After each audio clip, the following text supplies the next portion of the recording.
Assalamualaikum warahmatullahi wabarakatuh.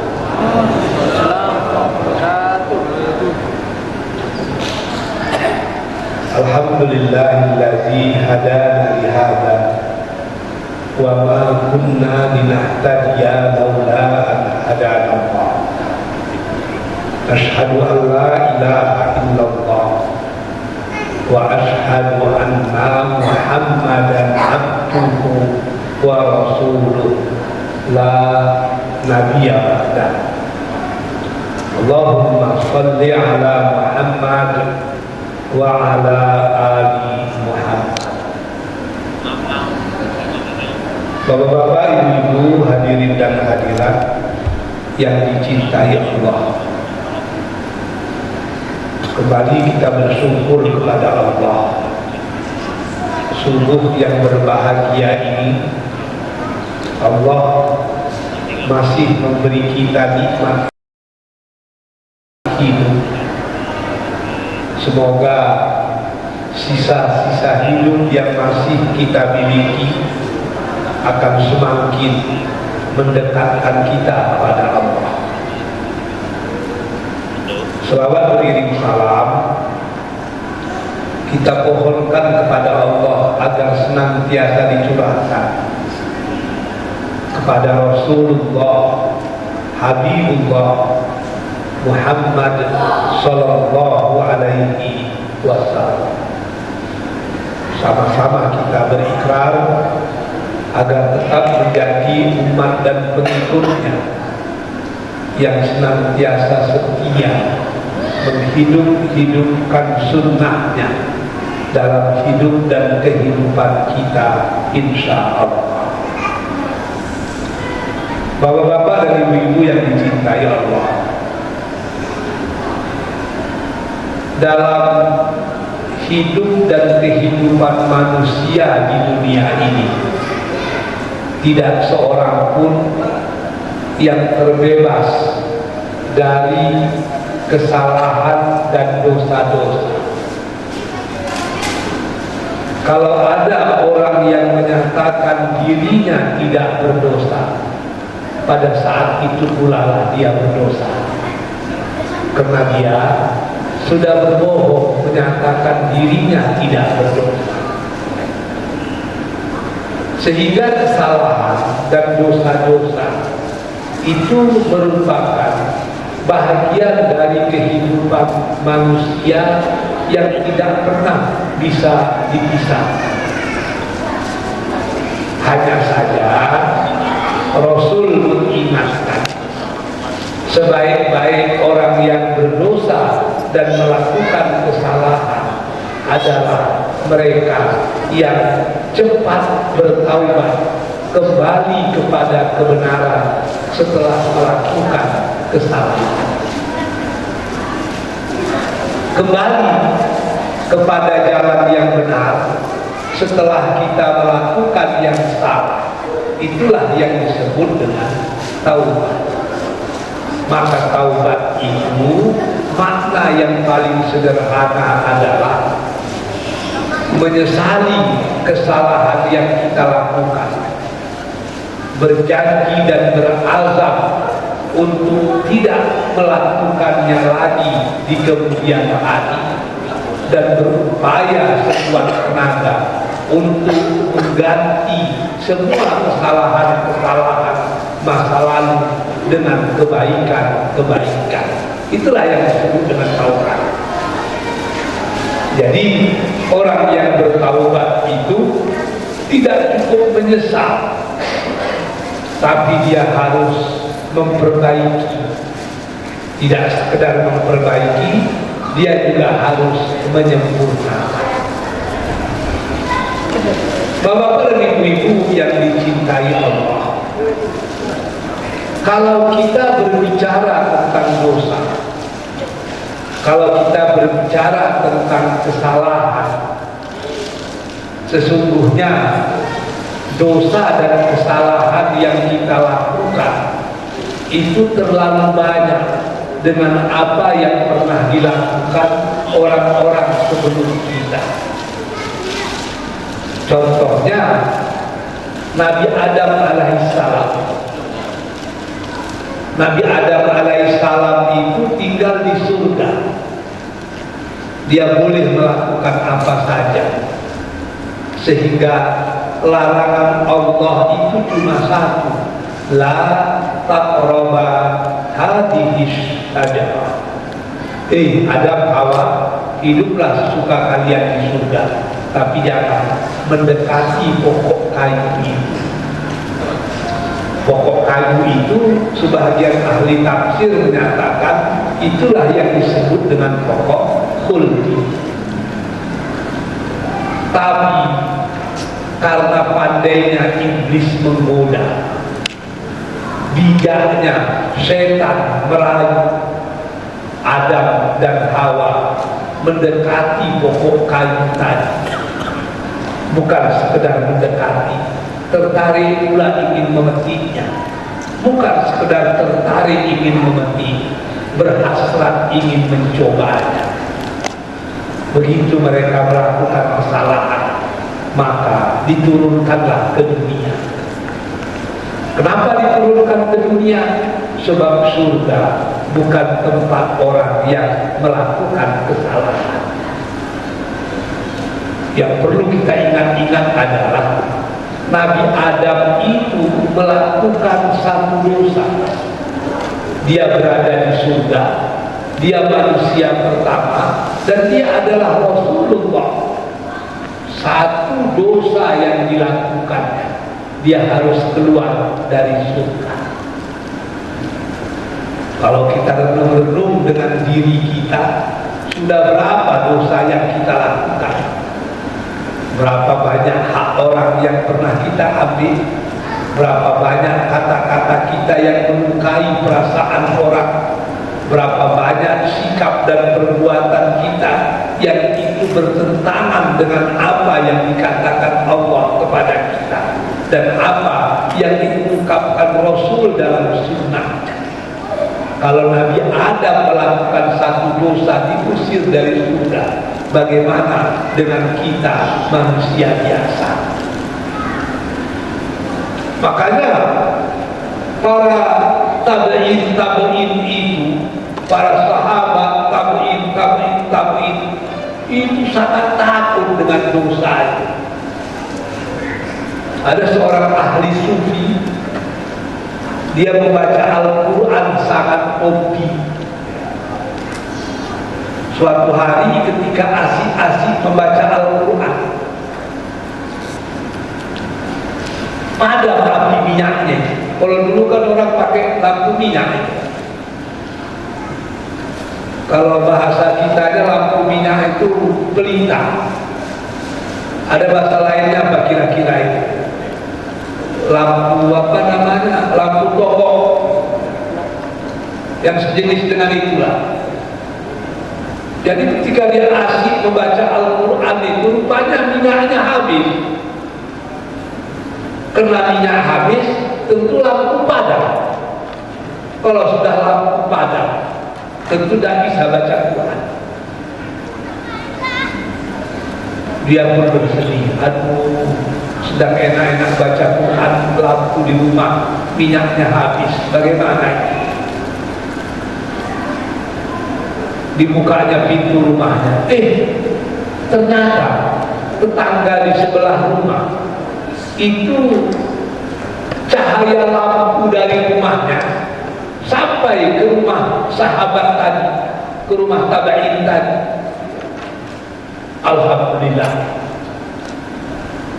rupanya lampu dari rumah jiran terkena imbas ke rumah kita, maka bisa membaca Al-Quran, mengambil dari cahaya lampu yang terpancar dari rumah jiran sebelah. Dia pun membaca Quran lain. Besok pagi dia baru sadar, ternyata dia membaca Al-Quran dari cahaya lampu orang di rumah sebelah. Itu bukan lampu dia, tidak layak dia menikmati. Maka sesudah subuh dia datang ke rumah jiran di sebelah, dikepungnya rumah jiran tadi. Saudara, saya minta izin. Kenapa? Malam tadi saya baca Quran, minyak lampu saya habis sehingga lampu itu padam. Saya tengok lampu di ruang belakang rumahku itu bercahaya, cahayanya sampai ke rumah saya. Lalu saya lanjutkan membaca Al-Quran dengan cahaya lampu ada. Saya belum minta izin. Saya takut andai kata saya tidak minta izin, maka bacaan Quran saya tidak ada maknanya, karena membaca berdasarkan cahaya dari orang lain, bukan dari rumah saya. Itu namanya mencuri cahaya. Oleh karena itu, tolong izinkan saya tadi malam sudah memakai cahaya yang terpancar dari rumahku untuk membaca Al-Quran. Begitu hati-hatinya orang dahulu terhadap dosa. Padahal apalah salahnya menumpang lampu dari rumah sebelah. Tapi orang dahulu sangat hati-hati. Dia takut kalau apa yang dilakukannya itu masih memiliki ikatan dengan milik orang lain. Disempatkannya meminta izin kepada jiran sebelah agar cahaya lampu yang masuk ke rumahnya malam tadi itu dihalalkan oleh si pemilik lampu. Kalau kita kan tidak sampai seperti itu. Padahal saya sering mengulang-ulang itu. Kita hati-hati dengan makanan yang kita makan. Hati-hati dengan fasilitas yang kita gunakan. Karena itu berdampak kepada kehusukan kita dalam beribadah. Ada seorang ustaz di tempat kami di kampung udah lama. Ayah saya cerita, dia kepingin istrinya menggulai ikan tongkol. Kalau bahasa orang kepulauan, ikan simbang. Kepinginkan. Dia ngomong dengan istrinya, istriku, aku kepingin kau gulaikan ikan tongkol. Besok pagi-pagi aku ke pasar membelinya. Dia pun pergi ke pasar beli ikan tongkol. Sampai di rumah dikasih ikan dengan istri, dicarikan kelapa, diparut, dijadikan santan, dicari bumbu-bumbu, dicari pula semualah yang ada kaitan dengan gulai ikan tadi, diserahkan kepada istri. Daun ubi diserahkan, santan diserahkan, ikan diserahkan, tolong masak. Nanti sebelum zuhur aku ingin makan gulai ikan tongkol ini, gulai ikan simbang itu. Istrinya pun memasak. Jam-jam 11 selesai. Sebelum dia pergi ke masjid menjadi imam, dia pun makan. Selesai makan, dia pergi ke masjid. Sampai di masjid dia jadi imam sholat. Selesai sholat, dia lari ke rumah. Ditanyanya istrinya, istriku, Umi, ada nggak makanan yang haram yang kita makan hari ini? Udah hidup istrinya, tidak ada. Kenapa? Tidak khusyuk sholat. Biasanya kalau sholat ini tidak khusyuk, ada something wrong dalam makanan yang dimakan. Sebab makanan yang haram itu akan menjadi sesuatu yang kotor dalam diri. Sementara sholat itu sesuatu yang suci, yang kotor tidak akan mungkin bersatu dengan yang suci. Itulah yang membuat aku tidak khusyuk. Istrinya pun pergi, tidak ada buya. Ikan buya yang beli, santan buya yang mengambil dari kebun kelapa kita sendiri. Pucuk ubi buya yang ambil di kebun kita. Everything is clear, tidak ada masalah. Kata buya tadi, kalau tidak ada masalah, kenapa jiwaku tidak tenang ketika sholat tadi? Hatiku tidak khusyuk. Pasti ada something wrong di sini. Coba kau pikir-pikir. Maka pada waktu itu istrinya pun berpikir, apa masalah? Baru terungkap, oh iya, ketika masak gulai tadi kita kekurangan cabai, kekurangan chili, kekurangan ladu. Mau beli tanggung. Aku ingat kalau sepupu yang rumahnya tidak jauh dari rumah kita itu menanam ladu, menanam cabai. Maka aku datang ke sana, aku ambil segenggam. Memang sampai sekarang belum minta izin dengan sepupu. Tapi biasanya kita di kampung mengambil itu biasa saja. Kata suaminya tidak bisa begitu. Sekarang tolong kau minta izin dengan sepupu itu agar tidak ada masalah dalam sholat. Istrinya pun pergi, dijumpainya sepupunya, Kak, tadi aku memulaikan ladu, cili, cabai di rumah kami habis. Jadi aku ambil segenggam tadi punya kakak. Kata sepupunya, Allah, kita orang sekampung apalagi berusaha, apalah masalahnya kalau cabai segenggam, sudah saya halalkan. Istrinya pun ngomong dengan suaminya, sudah dihalalkan. Suaminya pun mengucapkan alhamdulillah. Terdengarlah azan asar. Dia pun pergi ke masjid menjadi imam sholat asar. Selesai sholat asar dia pulang ke rumah. Dipanggilnya istrinya, Umi, alhamdulillah, sholat saya hari ini, sholat asar ini sudah tenang dan khusyuk seperti sholat-sholat sebelumnya. Ini artinya tidak ada lagi rezeki yang haram yang ada dalam tubuh saya. Jadi sholat itu gambaran dari kehidupan kita. Kalau tenang kita sholat, maknanya kehidupan kita pun tenang. Kalau resah dan gelisah kita sholat, jiwa kita pun sedang resah dan gelisah. Maka betul kata para ulama, kalau engkau ingin Allah memperbaiki hidupmu, perbaikilah sholat. Jadi bapak-bapak dan ibu-ibu yang dicintai Allah, setiap manusia pasti pernah melakukan salah, pasti pernah melakukan dosa-dosa, baik itu yang shaghir maupun yang kabair, baik itu dosa-dosa kecil maupun dosa-dosa besar. Lalu apa yang mesti kita lakukan? Inilah yang dikatakan Allah dalam Al-Quran surah yang ke-87 ayat yang ke-14. Apa kata Allah? A'udzubillahi minasyaitonir rajim. Bismillahirrahmanirrahim. Qad aflaha man tazakka. Sungguh beruntunglah orang yang mensucikan dirinya. Pasti beruntung orang yang mensucikan dirinya.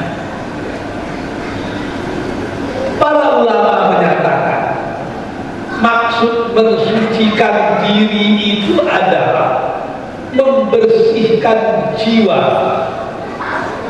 dari hal-hal yang membawa dia kepada perbuatan-perbuatan dosa.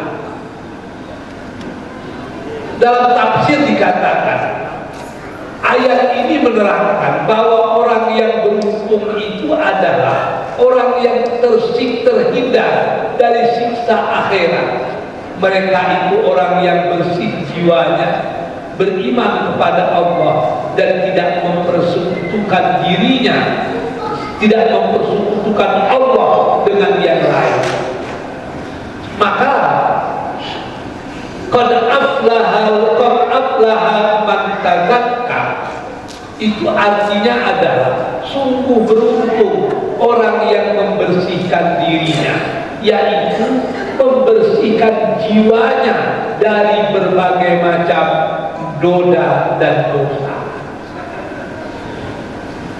Bagaimana cara membersihkan diri?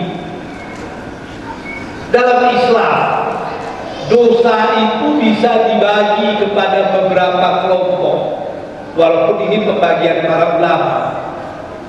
Ada yang disebut dengan dosa kecil, dosa yang shaghir, ada dosa manusiawi biasa, ada dosa yang al-kabair, ada dosa yang besar, ada pula dosa syirik yang sangat besar. Kalau dosa-dosa kecil itu habis dengan istighfar. Bapak-bapak salah cakap, salah lihat, itu dosa kecil. Lalu selesai sholat kita baca astagfirullahaladzim, astagfirullahaladzim, astagfirullahaladzim. Itu namanya istighfar. Kalau mau sempurna, astagfirullahaladzim alladzi la ilaha illa huwal hayyul qayyum wa atubu ilaih. Astagfirullah sudah cukup. Astagfirullahaladzim itu lebih baik. Astagfirullahaladzim alladzi la ilaha illa sampai ke ujung itu lebih baik. Lalu dalam hadis Rasul, sesudah sholat wajib itu kita disunnahkan membaca astagfirullahaladzim. Mau pendek astagfirullah, mau panjang astagfirullahaladzim alladzi la ilaha illa huwal hayyul qayyum, dan panjang. Lalu kita baca subhanallah, alhamdulillah, Allahu akbar, dan seterusnya. Kalau dia hitung-hitung itu sekitar 10 menit. Tapi ingat, 10 menit kita lakukan yang disebut dengan istighfar itu, maka Allah akan menghapuskan dosa kita walaupun itu sebanyak buih di tepi pantai. Betapa mudahnya menghapuskan dosa. Beristighfar setelah sholat, kemudian membaca subhanallah, alhamdulillah, Allahu akbar, dari hati yang paling dalam Allah hapuskan dosa kita walaupun sebanyak buih di tepi pantai. Tapi ahli-ahli hadis mengatakan ini hanya dosa-dosa kecil saja. Kalau dosa-dosa biasa, dosa-dosa manusiawi, dengan apa dihapuskan? Dosa-dosa manusiawi itu dihapuskan dengan ibadah. Tadi kita sholat maghrib, maka habislah dosa kita antara asar dan maghrib. Sekejap lagi kita sholat isya, maka habislah dosa kita antara isya dengan maghrib. Kalau panjang umur, besok bapak-bapak sholat subuh, maka habislah dosa antara isya dan subuh. Tengah hari kita sembahyang zuhur, habislah dosa antara subuh dengan zuhur tadi. Sehingga ketika Rasul menyampaikan itu, sahabat terkejut, ya Rasulullah, kalau kami sholat 5 kali sehari semalam, artinya kami tidak punya dosa lagi. Kata Rasul, kalau di depan rumah kalian ada telaga yang airnya sangat jernih, lalu kalian mandi 5 kali sehari semalam, ada tak daging tubuh kalian? Sahabat bilang tentu tidak ada. Kalau sudah mandi 5 kali, tentu tidak ada.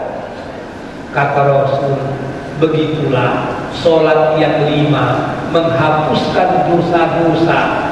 Bagaimana mandi 5 kali sehari menghapuskan semua dan. Jadi dosa kecil selesai dengan istighfar. Dosa manusia biasa selesai dengan ibadah. Bersedekah menghapuskan dosa, puasa menghapuskan dosa, haji menghapuskan dosa, zakat menghapuskan dosa, wakaf menghapuskan dosa. Semua ibadah itu fungsinya menghapuskan dosa. Tapi dosa-dosa manusiawi biasa.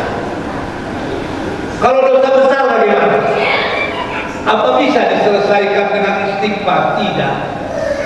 Apa bisa diselesaikan lewat ibadah? Juga tidak sempurna. Dosa-dosa besar itu hanya bisa dihapuskan dengan taubat. Tubu ilallah taubatan nasuha. Kita taubat, kita berjanji dengan sepenuh hati tidak akan melakukan kemaksiatan, tidak akan melakukan perbuatan dosa, dan kita yakin seyakin-yakinnya ke depan harus lebih baik daripada hari ini. Andai kata kita betul-betul bertaubat, maka insya Allah dosa-dosa itu dihapuskan Allah. Karena dalam Al-Quran ada dikatakan sesungguhnya Allah menerima taubat hamba-hambanya, terkecuali mereka yang mensekutukan aku dengan yang lain. Jadi dosa besar itu dihapuskan, terkecuali dosa syirik. Dosa besar dihapuskan dengan taubat. Lalu kalau dosa syirik bagaimana? Ada di antara bapak-bapak yang masih menyimpan capak-capak baru, masih lagi percaya dengan tangkal menangkal, jimat menjimat, pakai pelaris macam-macam itu. Itu bagaimana ya? Apa bisa diselesaikan dengan taubat? Tidak.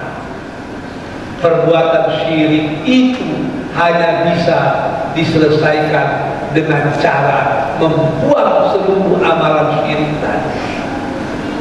Kalau kita punya mantra-mantra, buang.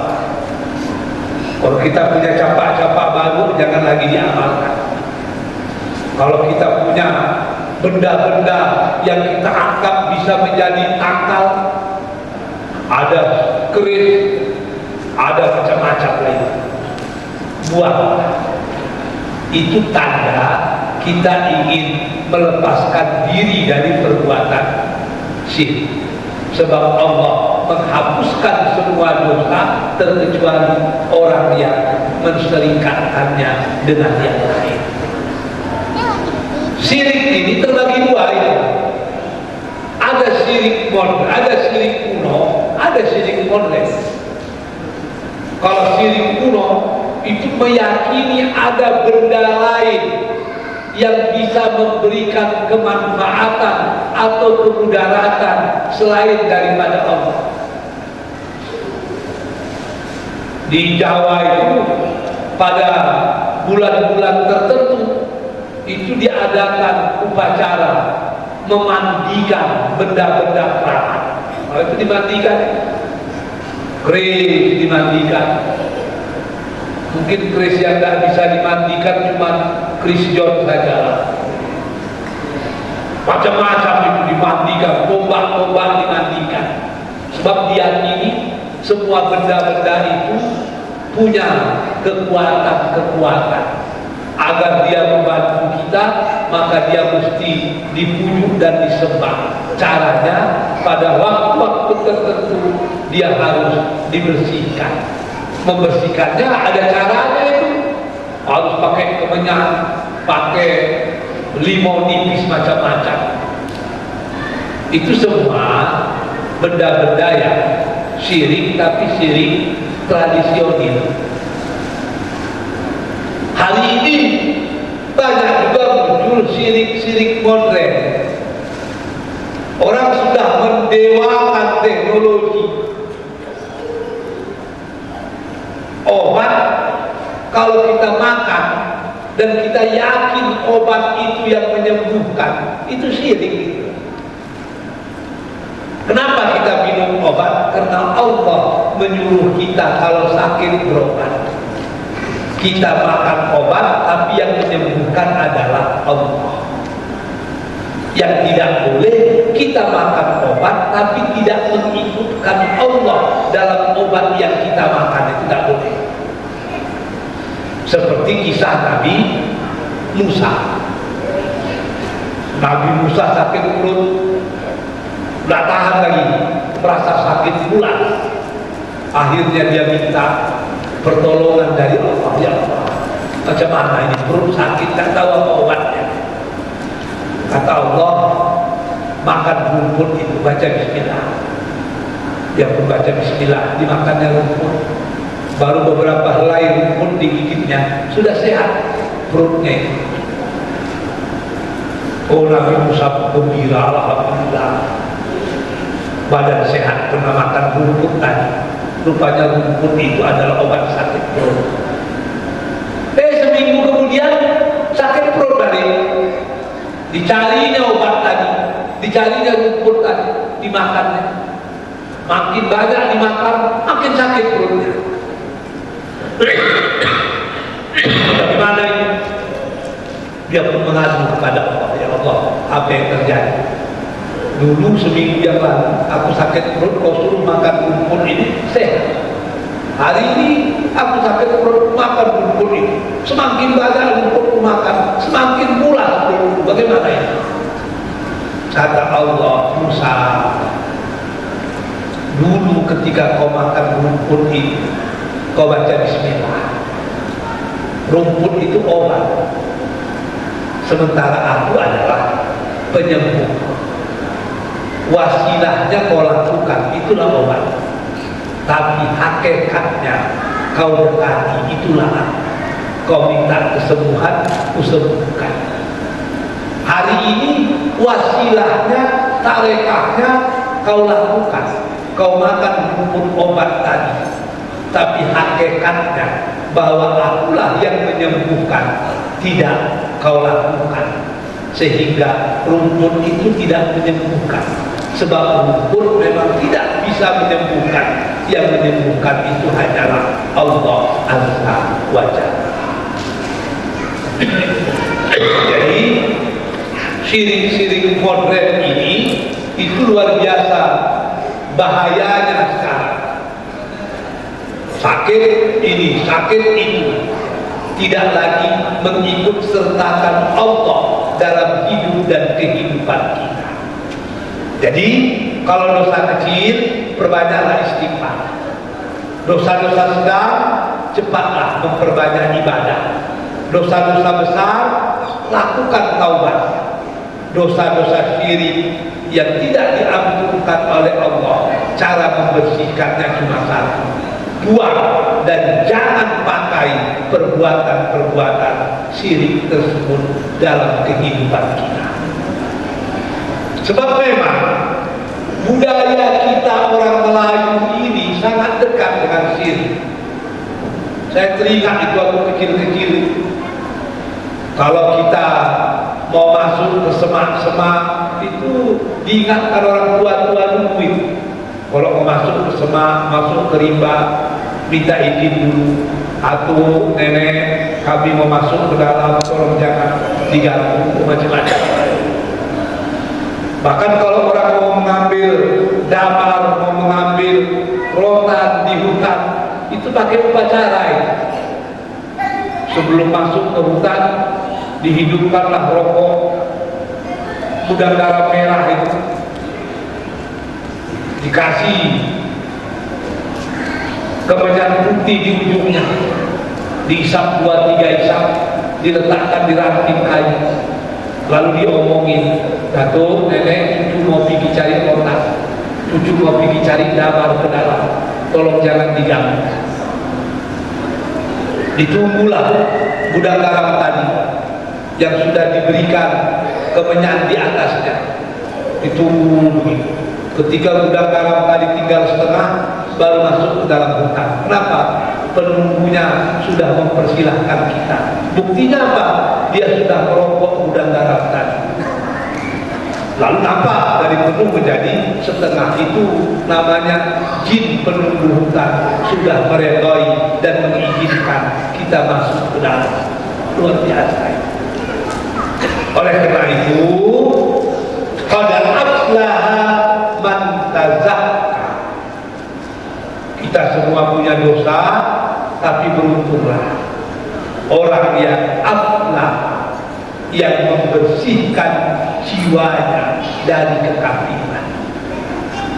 Kita ingat-ingat dosa kita, astagfirullahaladzim, itu membersihkan jiwa. Kalau mau mengokohkannya, baca Quran. Kalau kita baca Quran, jiwa kita kokoh. Maka saya terkejut ini, kenapa Hamka itu disiksa, dituduh macam-macam, tapi jiwanya tenang. Bahkan dipenjara selama 2 tahun 3 bulan. Justru dalam penjara itulah dia bisa menyelesaikan tafsir Al-Azhar yang fenomenal ini. Sehingga Hamka bilang, kalau bukan karena masuk penjara, tidak terselesaikan tafsir ini. Dituduh macam-macam, tapi jiwanya bersih, pemaaf luar biasa. Ada musuh politiknya, namanya Pramudia Anantathur. Hari-hari menjelekkan dia, hari-hari menganggap bahwa dia itu plagiat macam-macam. Diterbitkan di Suara Rakyat, suaranya korannya orang komunis, tapi dia tetap diam. Suatu hari datang ke rumahnya pasangan pemuda dan pemudi, yang pemudanya muka Cina, pemudinya muka Indonesia. Dia datang, Hamka terkejut, siapa Anda berdua ini? Kami mau menikah. Pesan ayah, sebelum kami menikah, suami saya yang Cina ini harus masuk Islam dulu. Dan pesan ayah, yang mengislamkan harus Buya. Pesan ayah lagi, sebelum calon suami saya ini paham Islam, jangan dinikah. Pesan ayah saya lagi, karena ayah saya dalam penjara, dia minta tolong Hamka yang menjadi wali bagi pernikahan saya. Hamka terkejut, ditanya kepada perempuan, kau siapa? Saya anak dari Pramudia Anantathur. Artinya apa? Perempuan itu anak dari musuh politiknya, tapi dia bersedia mengislamkan calon suaminya, mengajarkannya tentang Islam, dan bersedia menjadi wakil dari wali yang menikahkan anak perempuan tersebut. Sehingga anak-anak Hamka protes. Ayah, Pramudia itu mencaci maki ayah di surat kabarnya, tapi ayah tetap juga memperlakukan anaknya seperti anak sahabat karib ayah. Itu kebersihan jiwa. Hamka dipenjara oleh Soekarno 2 tahun 3 bulan lebih, dituduh ingin membunuh Soekarno. Ketika Soekarno akan meninggal dunia, dia berpesan, kalau saya mati, tolong Hamka yang menjadi imam sholat jenazah saya. Dan Hamka jadi imam. Kalau bapak-bapak dipitnah orang, dipenjara, diejek, lalu orang yang melakukan itu minta tolong, kalau saya mati, uruslah jenazah saya. Kira-kira bapak-bapak lakukan?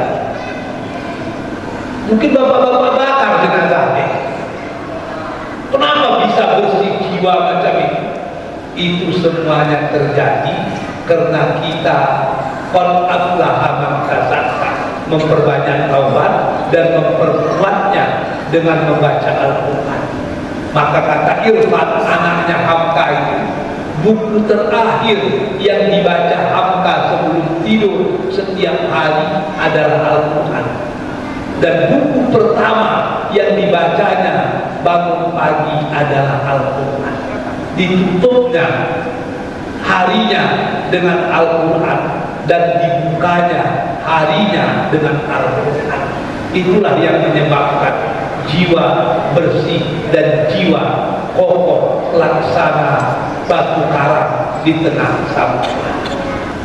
Wa dzakara asma rabbih, dan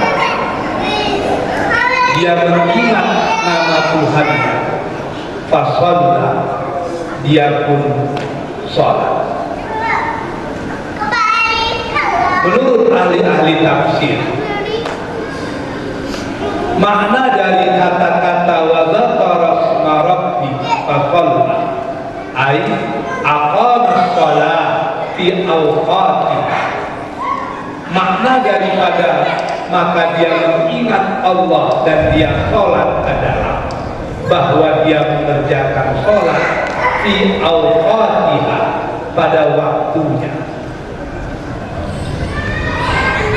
Ibtigha'a ridwanillah wa ta'atan li amrillah imtithalan li syar'illah.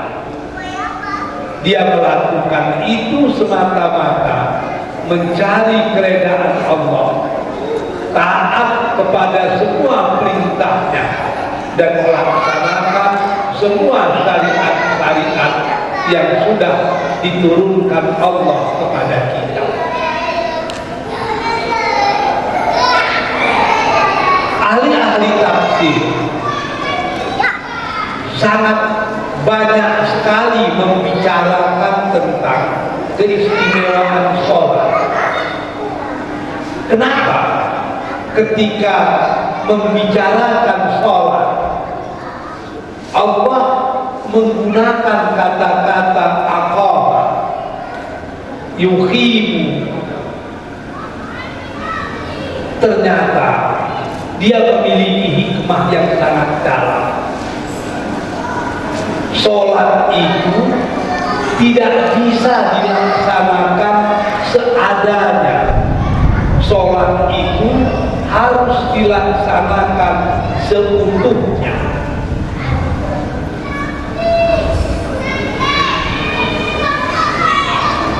Itu penyebab dan rahasia mengapa tidak digunakan kata-kata ya'mal atau yaf'al untuk sholat, tapi Allah menggunakan aqam, mendirikan.